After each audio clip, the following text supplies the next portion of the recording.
What's going on, guys? Welcome back to the Beyond the Backboard Podcast, another special episode of 2-Minute Drill. My name is Omar. Next to me are my beautiful co-hosts, Max and Jay. Guys, we're talking about probably the best thing that's happening right now in the NBA.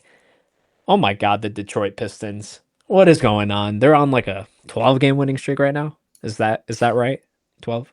I Somebody think it's confirm, please. 11. 11 game win streak. Okay, 11. Oh, my 11, bad. 11 game win streak. 11-game win streak, but still, that has yet to be touched by any team of the season. The next people in line are the New York Knicks, and they have been underwhelming. But to kick it off with 2 minutes, Jay, I'm going to pass it along to you. Your 2-minute timer starts now.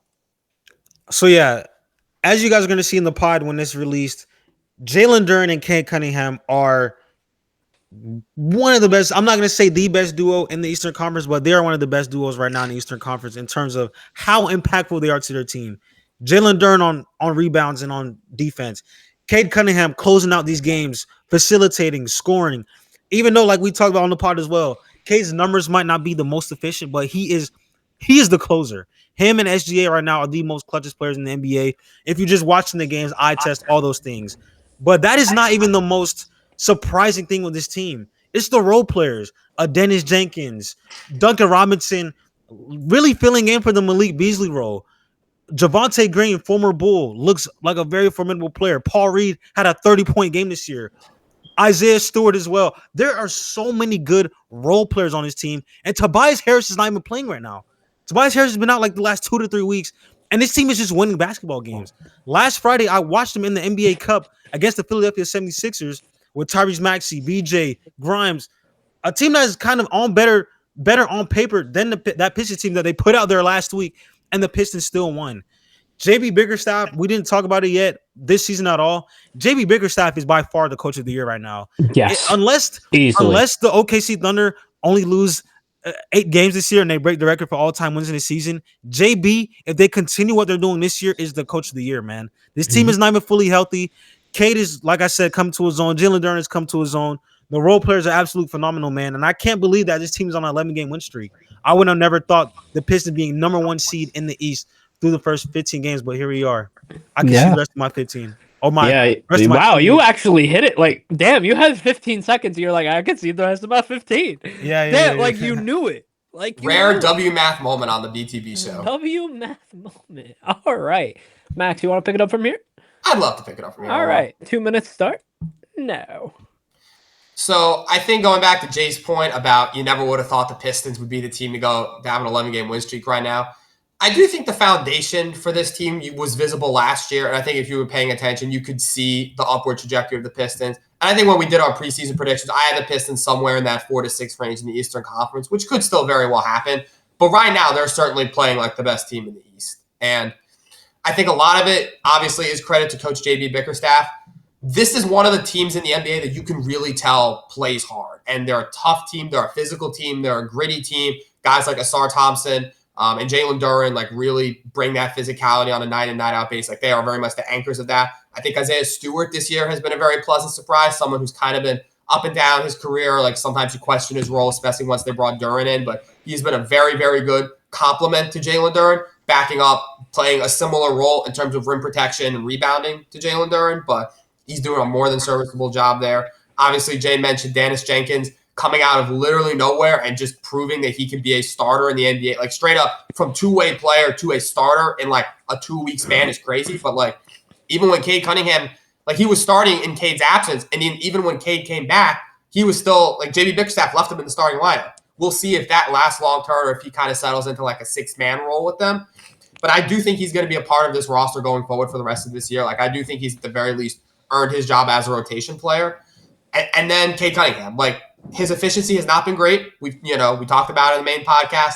27.5% from 3 is not what you want to see from anyone, especially not your best player. But he is undeniably their best player. And the fact that he is inefficient, just shooting-wise this year, has not equated to losses. Like they are showing that they can win even though Cade is not the most efficient, which I can understand to the degree if he doesn't have the most like naturally talented players surrounding him. Like I don't think you look at the Pistons and say, they have like the greatest talent on paper. Oh, that's 2 minutes already? Yeah, sorry, buddy. Wow, okay. My bad. Yeah.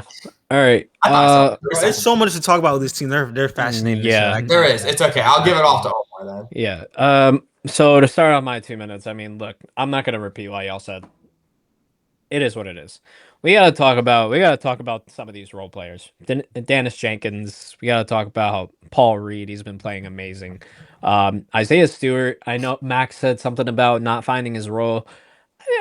I gotta say, I think his role was kind of that backup big for Jalen Duren. I understand that Jalen Duren was kind of in and out of the lineup for the first maybe year and a half that he was with the Pistons.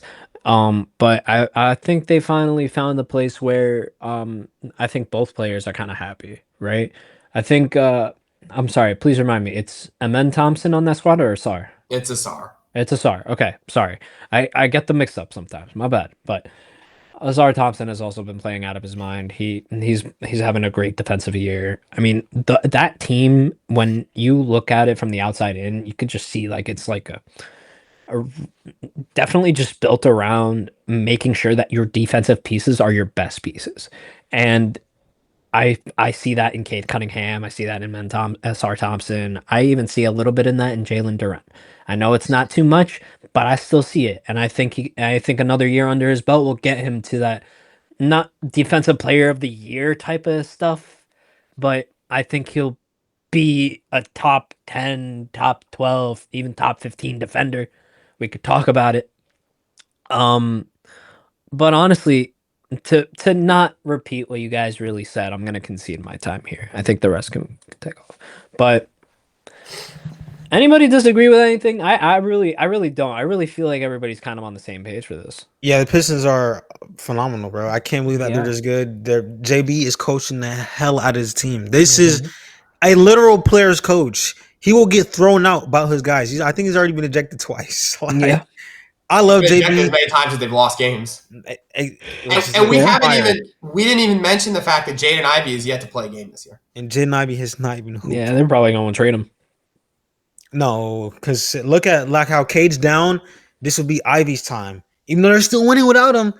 With like, I think if the Pistons are going to trade someone at the deadline, I think the obvious pick is Ivey. If they're going to make a deadline move, if they can find a way to package Ivey and picking up somebody. Maybe you throw like a Duncan Robinson or a Tobias Harris in there for salary, and you throw some picks. I was gonna say, go get another legit player. If they make a trade, I would go. If they make a trade, I would go Tobias Harris for sure because he's not playing. He hasn't played in weeks. You know, I think it would be Harris and Ivy for salary. I think if they were trying to go get a top guy, they would throw Harris and Ivy. I want to ask you all this because there's some rumors actually swirling around of the Detroit Pistons actually interested in trading for Anthony Davis. I was gonna say somebody else. Who were you gonna say? I want to hear that. Bam Adebayo? That fits way better than both of those guys you just said. Devin Booker. Oh my God, no! The Suns are doing good. Defensive piece, right? Lauri Markkanen. Oh, I like. They already have the defense. Isaiah Stewart has been really good this year. Jalen Duren's really good this year on defense. B-Ball Paul off the bench for defense. They just need another guy that's going to come in and be a certified bucket with Cade Cunningham. So yeah, you throw Anthony Davis can be a certified bucket Harris and you throw a pick. That's probably enough to get you Lauri Markkanen. AD's career is over with. I can't depend on this guy. I'm going with Lauri Markkanen. Lauri has been. Is Lauri Markkanen averaging 30? Yeah, probably something like that. I think he's had 2 40-point games and a 50-point game this year already. I think he's averaging 30. He has to be. He's averaging. Let me check you before we get 30.6. Yeah, like he's got to be averaging 30. If that guy was on the Pistons, say goodbye. It's over for the league. I think the only Danny Ainge was cooking, not trading him. The only concern would be the defense. Like you said, they still have, as long as they're not giving up like Jalen Duren or Ausar Thompson, like they still have the anchors there. But that would be like the only concern. And I didn't even mention Ron Holland, bro. His defense is so good, bro. Ron Holland's defense is so good. But would you have to? Would he be someone the Jazz wanted in that trade? No, just to get. So if I'm the Jazz, give me Ivy. They already have Collier, Keontae George, Walter Clayton. I already have too many guards. The Detroit Pistons are low key reminding me of an early Oklahoma City Thunder, where they just acquired Shea and they have all these draft picks and assets.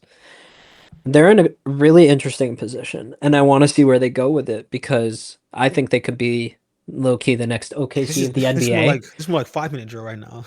I'm sorry? This is like 5-minute drill right now. Yeah, for real. Well, But Detroit's just that good. We Now gotta we're- give now them- Yeah, there's so now much we're to in talk an about open with this discussion. team, bro. I ain't like, it's fascinating, bro. They're fire. I love this team. Yeah, there's a lot to it's talk going to be a about with great year for the but- Detroit Pistons. I think it's going to be a great year for NBA basketball in general because so far, I feel like it's been nothing but cinema. No matter what game I have on, it's always close. And I feel like the NBA is actually trying again. I just feel like there's more competitive nature in the air. I love it. I want more of it. But do we have anything else to say about this topic before we end it Oh, off? geez. I'm all good. Oh, I geez. think, yeah, if you guys want to leave your thoughts in the comment section below, what you guys think about the Detroit Pistons. Do you think that they can keep this up? Who for you has been like the standout of the team, apart from Cade, because he's the obvious pick, but like who's been kind of the standout player for you? And do you think if they're going to make a trade at the deadline, who would that be? Would that be for a Lowry Markkanen? Is that going to be for an Anthony Davis? Is Jay Ivey going to be on the move? Comment down below. So we appreciate everyone watching. Keep an eye out on YouTube. We'll keep posting content on here, TikTok as well. And yeah, hope everybody has a good week. We'll see y'all on another episode of 2 Minute Drill. Peace.